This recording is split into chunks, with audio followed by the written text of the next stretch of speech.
Hello, my name is Kelly Hedger. I'm the lead back care and moving and handling advisor for the Universities Hospital Sussex Foundation Trust.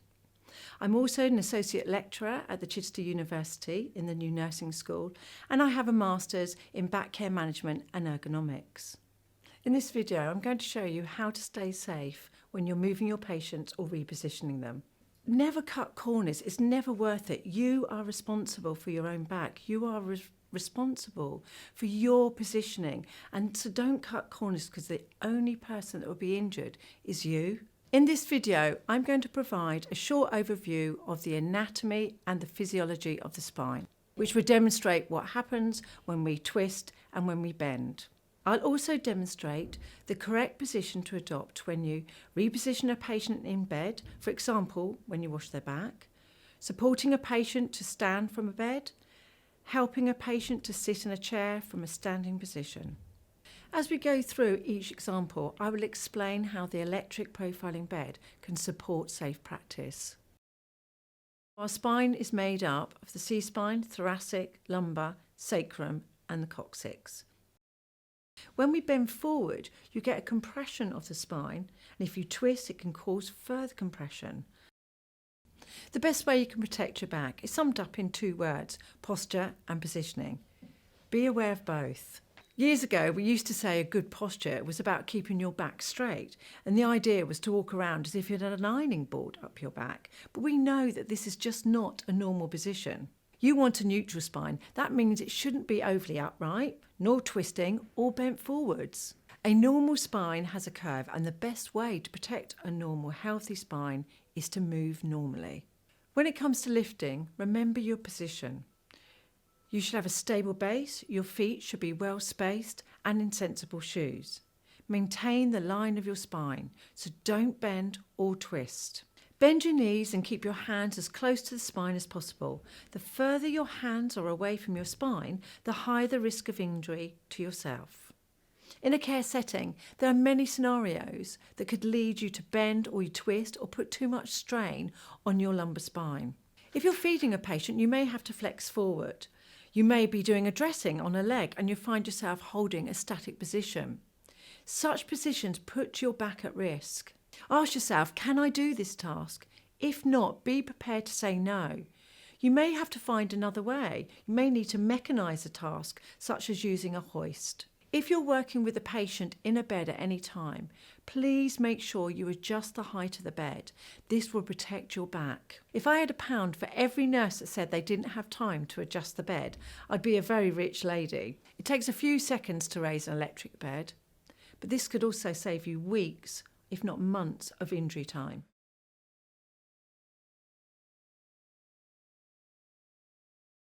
You may want to roll a patient over onto their side to enable you to wash their back, for example. Remember your posture and positioning at all times.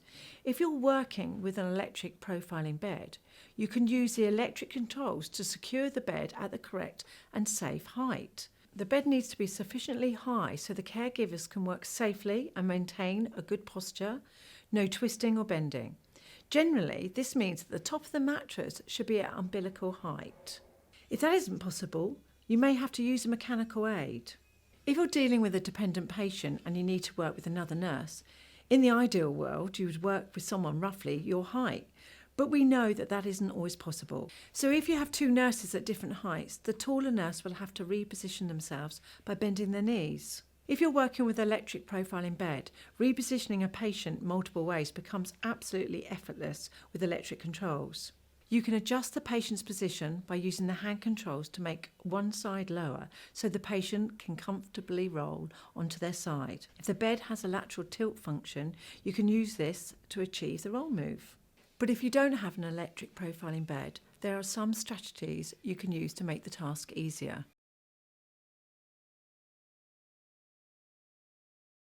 Bend the patient's knee up and over the other leg. Move their hand over, same side as the knee, and roll the patient over. If working alone and the bed has a safety side, ask the patient to move their knee and reach across to the side so they can pull themselves into a new comfortable position. With any movement when you are helping a patient to move out of bed, you need to assess the risk of them falling. This is covered in more detail in video 2, but things you need to consider must include how long have they been in bed, how weak are their leg muscles, their level of mobility, and are they on any medication that may affect their mobility. Assess the patient's height before moving them into a chair. The chair should be an appropriate height.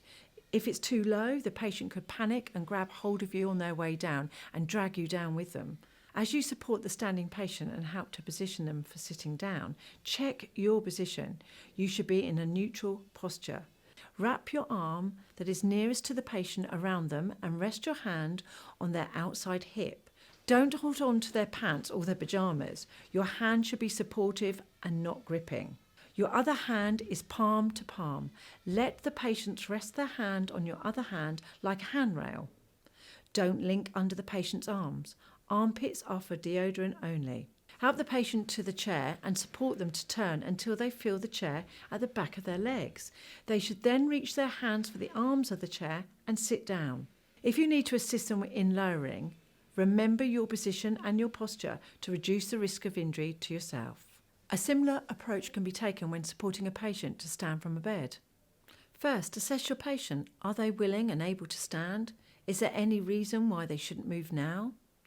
Perhaps they are in pain, and you may need to give them some analgesia and wait for it to take effect.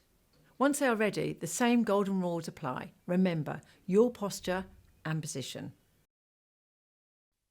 If the patient's using a walking aid, move it to the side of the bed where the patient will get up. Adjust the bed height to a safe height for you. At the same time, encourage their legs to move around to the sitting position.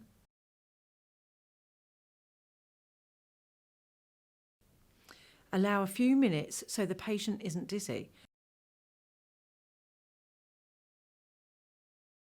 Put on some slippers and lower the bed down until the patient's feet are flat on the floor. Ask the patient to push their feet to the floor and use their hands to push against the mattress to the standing position. If the patient needs further help and you are not using an electric bed, encourage them to build the momentum to help them move by rocking backwards and forwards. They need to get to a position where their head is positioned over their knees and stick out their bottom before they can stand. Or if the patient needs further assistance, you can sit next to them by putting your arms behind the patient's back, and then after the command of ready, steady, stand up together. You should be close to your patient like a close stance position.